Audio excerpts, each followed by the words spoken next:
प्यारे विद्यार्थियों, आज हम लक्ष्मण मूर्छा और राम विलाप का सेकंड पार्ट बताने जा रहे हैं। इससे पहले हनुमान जी संजीवनी बूटी लेकर आ चुके हैं। जैसे ही वो आए, बंदरों की सेना में वीरस का संचार हो गया, प्रसन्न हो गए, वो खुश हो गए। यहाँ तक हो चुका था। अगर वो देखना है आपको तो ऊपर आई बटन है, उसे दबाएं और इसे देख लें। आगे शुरू करते हैं। हरसि राम भेटौ हनुमाना।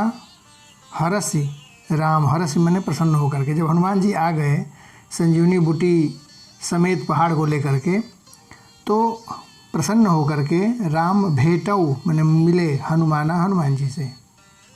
अति माने अत्यंत, कृतज्ञ, कृतज्ञ मतलब जो उपकार को मानता हो, और कृतज्ञ होता है जो उपकार को नहीं मानता हो। तो अत्यंत कृतज्ञता के साथ उपकार को मानते हुए प्रभु परम सुजाना, परम माने अत्यंत, सुजाना मतलब अच्छे ज्ञानी, परम ज्ञानी भगवान राम अत्यंत कृतज्ञता के साथ प्रसन्न होकर के हनुमान जी से मिले, गले मिले। ये पूरी लाइन क्या हो गया? तुरत वैद्य तब किन्हि, तुरत मतलब जल्दी ही, वैद्य मतलब जो सुसैन वैद्य आए थे डॉक्टर, तब किन्हि माने किए, उपाय मतलब उपाय, तब तुरंत वैद्य जी उपाय किए, अर्थात उस बूटी को निकाले और पीस करके लक्ष्मण जी को पिला दिए। उठ बैठे, उठ मैंने उठ करके, बैठ गए लक्ष्मण जी हर्षाई, हर्षाई मैंने प्रसन्न होकर के। तब लक्ष्मण जी खुश होकर के, हर्षित होकर के उठ करके बैठ गए। हृदय लाई प्रभु भेटौ भ्राता, हृदय मैंने हृदय से, लाई मैंने लगा लिए, प्रभु मैंने राम, भगवान राम अपने भाई, भेटौ मैंने मिलना, भ्राता मतलब भाई, अपने भाई लक्ष्मण को भगवान राम प्रभु हृदय से लगा लिए। हर्षे, हर्षे मैंने प्रसन्न हुए, हर्षित हुए। सकल, सकल मतलब समस्त, भालू कपि, भालू और कपि, भालू तो भालू ही होता है उसका, जो भालुओं का दल था, जामवंत जी उसके सबसे श्रेष्ठ थे। कपि माने बंदर, और भ्राता, भ्राता माने समूह। तो जब रामचंद्र जी लक्ष्मण जी को गले से लगा लिए, हृदय से लगा लिए, तब समस्त भालू और बंदरों की सेना समस्त हर्षित हो गई। उनका समूह जो था बंदर और भालुओं का, वो सब क्या हो गए? मुस्कुराने लगे, हर्षित हो गए, प्रसन्न हो गए, खुश हो गए। कपि, कपि माने होता है बंदर, लेकिन यहाँ पर हनुमान जी के लिए प्रयोग किया गया है। तो हनुमान जी पुण्य माने फिर से, वैद्य वही वैद्य जी को, तहाँ माने वहाँ पहुँचा दिए। जे जिस प्रकार, विधि माने प्रकार, जे विधि माने जिस प्रकार, तब वहीं माने उस समय, ताहि, ताहि माने उनको, लय माने लेकर के, आवा माने आए थे। जिस प्रकार सुसैन वैद्य को हनुमान जी लंका से लेकर के आए थे, उपचार के बाद जो लक्ष्मण जी जीवित हो गए, उठ बैठे, तो हनुमान जी पुनः उनको उसी प्रकार ले जा कर के लंका में पहुंचा दिए, जिस प्रकार ले करके आए थे। यह वृतांत, वृतांत माने विवरण, कथा। दशानन, दस है आनंद जिसके, अर्थात रावण, 10 मुख वाले हैं रावण। सुनेऊ मतलब सुना। अति माने अत्यंत, विषाद माने पीड़ा, दुख से, पुण्य, पुण्य माने बार बार, सिर धुने, सिर धुनने लगा, सिर धुनने लगा अर्थात पछतावा करने लगा, पछताने लगा। जब रावण को यह खबर मिली कि लक्ष्मण जीवित हो गए हैं, हनुमान जी ने संजीवनी बूटी ला दिया है, वो जीवित हो गए हैं, तो बड़े ही पीड़ा के साथ, दुख के साथ अपना वो सिर धुनने लगा, पछताने लगा, पछतावा करने लगा। व्याकुल, अब वो बेचैन होकर के, व्याकुल होकर के, कुंभकर्ण, अपने छोटे भाई कुंभकर्ण, जो बहुत ही विशाल शरीर वाला था, वही मैंने उसके पास आवा मैंने गया। तब रावण व्याकुल होकर के, परेशान होकर के अपने भाई कुंभकर्ण के पास गया। विविध मने अनेकों, जतन मने उपाय, प्रयत्न, जतन मैंने प्रयत्न भी लिख सकते हैं, उपाय। कर मैंने करके, ताहि मैंने उसको, जगावा मैंने जगा दिया। तब व्याकुल हो करके कुंभकर्ण के पास रावण गया और अनेकों उपाय करके, विविध उपाय करके उसे जगाया। इसका काव्य सौंदर्य हम देख लेते हैं। भावार्थ उम्मीद है समझ में आ गया होगा। तो काव्य सौंदर्य में पहला लिखें काल, सगुण, छंद, चौपाई, सब चौपाई है, सारी पंक्तियाँ चौपाई की है। भाषा अवधि, तीसरा पॉइंट था भाषा अवधि। चौथा है अनुप्रास अलंकार, जहाँ एक ही वर्ण क्रमिक रूप से एक से अधिक बार आए वहाँ अनुप्रास अलंकार होता है। तो अनुप्रास अलंकार है प्रभु परम, जैसे प दो बार है, इस तरह से और भी है, आप लोग ढूंढ लेंगे। पुनि पुनि, पुनरुक्ति प्रकाश है, 5वें पॉइंट पर लिखेंगे पुनरुक्ति, पुनि पुनि, पुनरुक्ति प्रकाश है यहाँ पर। 6वां है मुहावरा सिर धुनना, सिर धुने, सिर धुनना, सिर धुनना मैंने पछताना, पछतावा करना, तो मुहावरे का प्रयोग है। और 7 पॉइंट पर लिखेंगे आप लोग काव्य सौंदर्य में हनुमान की श्री राम के प्रति अटूट भक्ति का वर्णन किया गया है। बड़े ही कृतज्ञता के साथ भगवान राम ने हनुमान जी को गले से लगा लिया जब वो संजीवनी बूटी लेकर आए। इस तरह से नेक्स्ट पॉइंट एक और लिख सकते हैं कि लक्ष्मण की मूर्छा टूटने से लक्ष्मण जब जीवित हो गए, उठ बैठे, सारा वातावरण में खुशी की लहर दौड़ गई, ये स्वाभाविक चित्रण किया गया है। इसको चाहे तो लिख सकते हैं। नेक्स्ट पंक्तियों को देखते हैं हम। नेक्स्ट पंक्ति है जागा निश्चर देखिए कैसा। जागा मतलब जग गया, उठ गया। निश्चर मतलब निशाचर, रात में चलने वाला अर्थात राक्षस। यहाँ निश्चर आया है कुंभकर्ण के लिए। तो कुंभकर्ण जग गया, देखिए कैसा, कैसा दिखाई दे रहा था। मनहु मानो, काल, काल माने मौत, यमराज मृत्यु, देह, देह माने शरीर, धैर्य माने धारण किया हो वैसा। जब कुंभकर्ण जगा, रावण गया था जगाने उसके, अब विभिन्न जतन कर तरह तरह के उपाय करके उसे उठाया। जब वो उठ गया रावण कुंभकर्ण, तो वो कैसा दिखाई दे रहा था, मानो ऐसा लग रहा था जैसे मौत, काल, यमराज ने साक्षात शरीर धारण कर लिया है। मौत ने, मृत्यु ने साक्षात शरीर धारण कर लिया हो, ऐसा वो दिखाई दे रहा था, इतना भयानक शरीर वाला था। तो यहाँ पर मनहु उत्प्रेक्षा अलंकार है इस पूरी लाइन में। उत्प्रेक्षा अलंकार में जहाँ उपमेय में उपमान की संभावना होती है वहाँ उत्प्रेक्षा अलंकार होता है। तो मनहु मानो, जानो, मनहु जनहु इत्यादि आता है तो स्पष्ट रूप से समझ में आता है। यहाँ पर उत्प्रेक्षा अलंकार है। कुंभकर्ण बूझा, कुंभकर्ण तब बूझा मैंने पूछा, कहा, कहो भाई, कहो भाई। तब वो कहा, कुंभकर्ण रावण से कहा कि कहो भाई, काहे, किस लिए, तव मैंने आपका मुख रहे सुखाई, आपका मुख क्यों सूख गया है, आप क्यों इतने दुखी लग रहे हैं। जब कुंभकर्ण उठा, उठने के बाद अपने भाई रावण से पूछा कि आपका मुख क्यों सूखा सूखा है, क्यों आपका मुख सूख गया है, क्यों आप इतने उदास दिखाई दे रहे हैं, क्या कारण है। कथा कही, सभी कथा कही। तब रावण ने ते ही मने उससे, अभिमानी, अभिमानी रावण ने उससे सारी कथा बताई।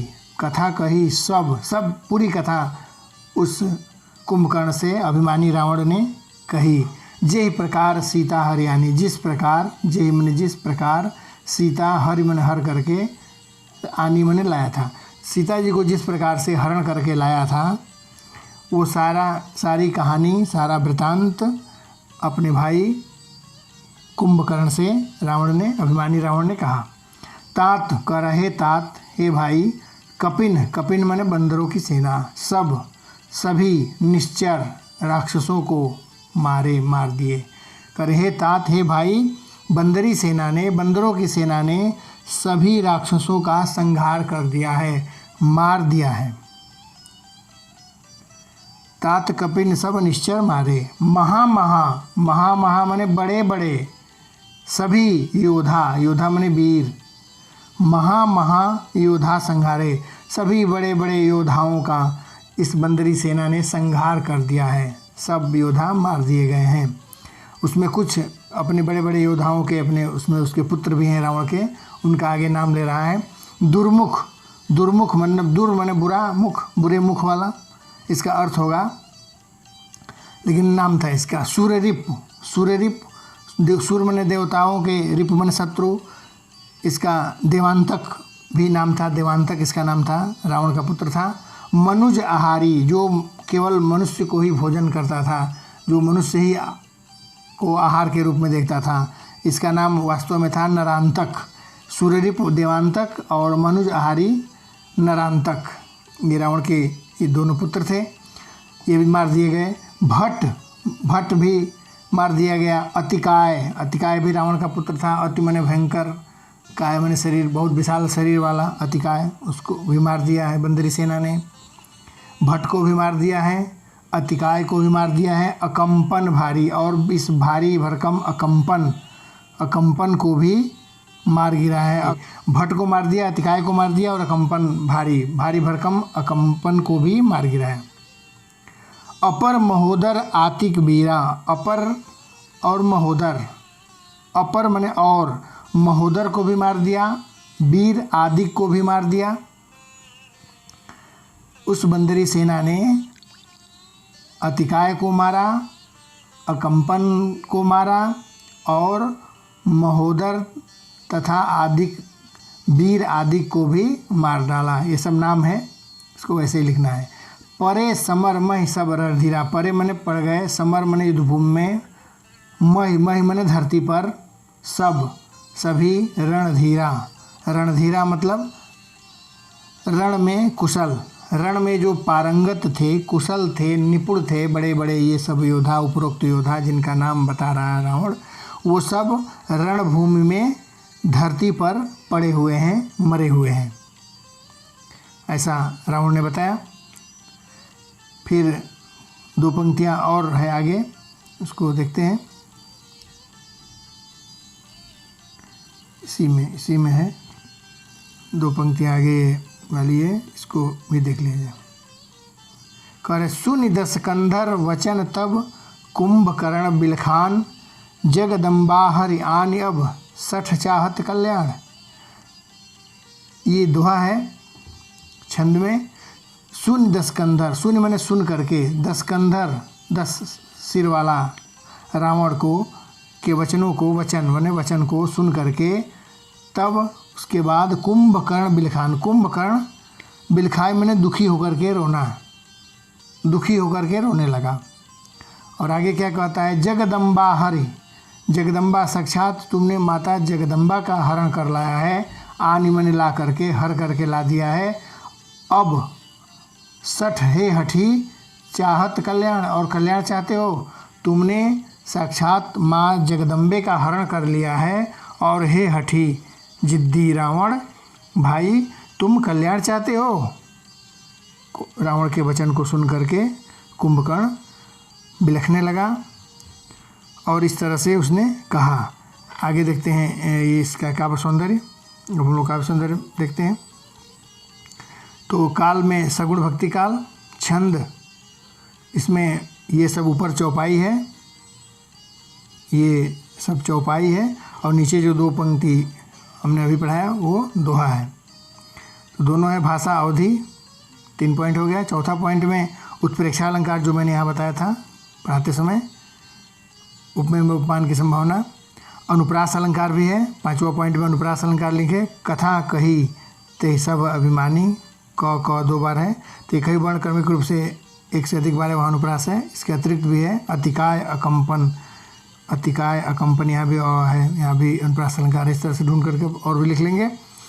काहे तो मुँह रहा सुखाई, जब कुंभकर्ण उठा तब पूछ रहा है काहे तो मुख रहा सुखाई, यहाँ प्रश्न कर रहा है क्यों आपका मुँह सूखा हुआ है, क्यों आप दुखी दिखाई दे रहे हैं, प्रश्न कर रहा है यहाँ पर। तो प्रश्न अलंकार है यहाँ पर 6वां पॉइंट में।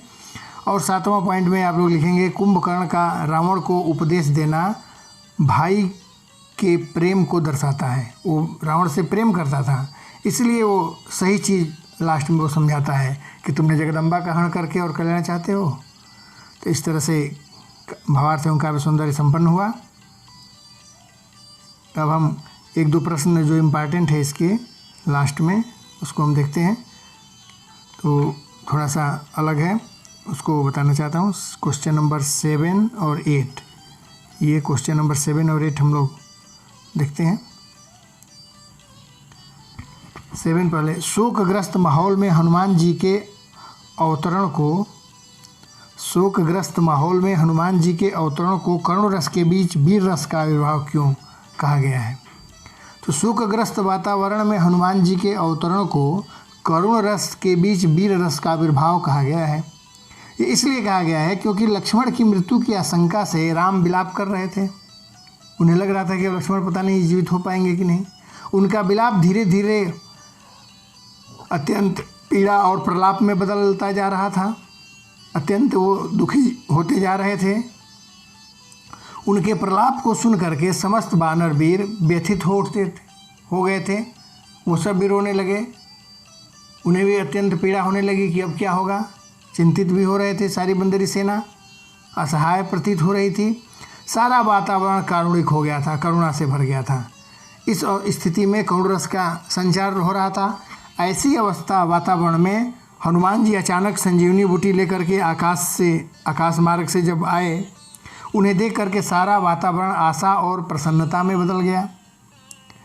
सुसेन वैद्य ने उपचार करके लक्ष्मण जी को जीवित कर दिया। हनुमान जी को देखते ही सभी बंदरी सेना उत्साहित हो गई। उनके हौसला बुलंद हो गए। जो करुण रस का संचार हो रहा था, जो दुखी थे वो प्रसन्न होकर के उनके अंदर वीरता का संचार फिर से हो गया। और इसीलिए कहा गया करुण में वीर रस का आविर्भाव क्यों हो गया। करुण रस के बीच वीर रस का संचार हो गया इस तरह से। नेक्स्ट है क्वेश्चन नंबर 8, जय हो अवध कौन मुहलाई नारी है हेतु प्रिय भाई गमाई वरु अपजस सहते जगमाही नारी हान विशेष क्षति नाही। भाई के शोक में डूबे राम के इस प्रलाप वचन में स्त्री के प्रति कैसा सामाजिक दृष्टिकोण संभावित है? तो स्त्री के प्रति सामाजिक दृष्टिकोण उस समय पुरुष प्रधान समाज था। स्त्रियों को पुरुष के मुकाबले हीन समझा जाता था। यह बात रामचंद्र जी की वाणी में भी ऐसा दिखाई दे रहा है। तुलसीदास जी ने लिखा है, भाई के शोक में डूबे राम के इस प्रलाप वचन में स्त्री के प्रति संकुचित सामाजिक दृष्टिकोण संभावित है। पुरुष प्रधान समाज में नारी की तुलना में पुरुष को अधिक महत्व दिया गया है। तत्कालीन समाज में अधिक दिया जाता था, अब धीरे धीरे कम होता जा रहा है। समाज की दृष्टि में स्त्री अर्थात पत्नी की हानि को विशेष क्षति नहीं माना जाता था। पुनः दूसरी पत्नी आ जाएगी। समाज में नारी का स्थान गौण माना गया है। राम को चिंता है कि यदि लक्ष्मण को कुछ हो जाता है तो सारा संसार यही कहेगा कि स्त्री अर्थात पत्नी के लिए प्रिय भाई को राम ने गंवा दिया। तो तुलसीदास जी ने इस परंपरा पर भी प्रहार किया है कि पहले स्त्री को तुच्छ समझा जाता था। इस बात को भी उजागर करते हैं।